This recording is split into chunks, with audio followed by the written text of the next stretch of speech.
ഒരു വേദിയിൽ ഒരു സ്നേഹകുമാരൻ നിങ്ങൾ കാത്തുവെച്ചത് എന്തുകൊണ്ടെന്ന് വെച്ചാൽ ഇദ്ദേഹത്തിനെ സംബന്ധിച്ച് എല്ലാവരെയും ഒരു കുടുംബമായിട്ട് കാണുന്ന ഞാൻ ഏറ്റവും ആദ്യം പറഞ്ഞിരുന്നു. ഒരു 5 മിനിറ്റ് സംസാരിച്ചാൽ മതി, നമ്മൾ ഇദ്ദേഹത്തിൻ്റെ ഫാമിലി ആവും. ഞാനിനി എൻ്റെ അടുത്ത ചടങ്ങുകൾ അല്ലെങ്കിൽ നമുക്ക് ആഘോഷങ്ങളൊക്കെ സാറിൻ്റെ വീട്ടിലാണെന്ന് ഞാൻ നേരത്തെ പറഞ്ഞു വെച്ചിട്ടുണ്ട്. അപ്പോൾ ഇതേപോലെ നമ്മളൊരു ഫാമിലിയാണ്, വളരെ വേഗമാണ് നമ്മൾ ഇദ്ദേഹത്തിനോട് അടുക്കുന്നത്.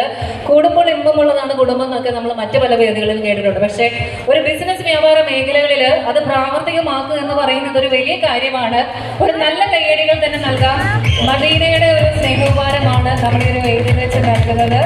അത് സ്നേഹപൂർവ്വം തന്നെ അതിൻ്റെ സാഹചര്യങ്ങളും അതിൻ്റെ കൂടെ നിന്നവരും ആ ഒരു കുടുംബത്തിൻ്റെ ഭാഗമായിട്ടുള്ളവരും അതിന് നെഞ്ചോട് ചേർത്ത് പിടിച്ചവരും മദീനയുടെ എല്ലാ പ്രിയപ്പെട്ടവർക്കും പേര് നന്ദി സ്നേഹം സന്തോഷമൊക്കെ അറിയിച്ചുകൊണ്ട് അദ്ദേഹത്തിനുള്ള സ്നേഹമാനം മലയാളം അറിയിച്ചുകൊണ്ട് സന്തോഷപൂർവ്വം ഇവിടെ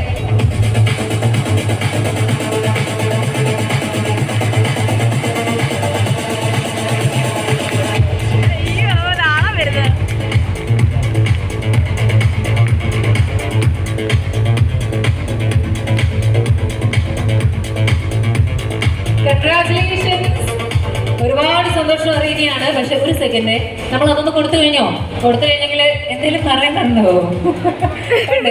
പറയുന്നു, അതിനാണ് ഞാൻ വന്നത്.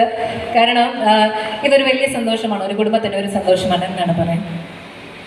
ഒരുപാട് സന്തോഷം. കാരണം ഞാൻ സാധാരണ എനിക്ക് തോന്നില്ല ഏതെങ്കിലും ഒരു കമ്പനിക്ക് ഇങ്ങനത്തെ ഒരു എക്സ്പീരിയൻസ് കിട്ടിയിട്ടുണ്ടാവുന്നുള്ളത്. അപ്പോൾ ഞാൻ എത്രത്തോളം സന്തോഷത്തിലാണ് അവിടെ നിൽക്കുന്നത് എനിക്കറിയില്ല. കാരണം വെച്ചിട്ടുണ്ടെങ്കിൽ ശരിക്കും ഞാൻ വണ്ടടിച്ചേ, കാരണം എന്തിനാ ഇപ്പോൾ വിളിക്കണേന്ന് ഒരാവശ്യമില്ലല്ലോ എന്ന് ഞാൻ വിചാരിച്ചേ. ഒരുപാട് സന്തോഷം. കാരണം നമ്മൾ ആദ്യം പറയാം, നമ്മളൊരു ഫാമിലി പോലെയാണ്.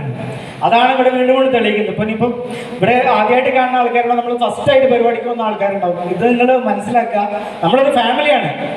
അതൊന്ന് പറഞ്ഞ് ഞാൻ നിർത്തുന്നത്. എനിക്ക് കൂടുതൽ വാക്കുകൾ വരുന്നത് ശരിക്കും ഞാൻ വണ്ടടിച്ചേക്കുന്നു.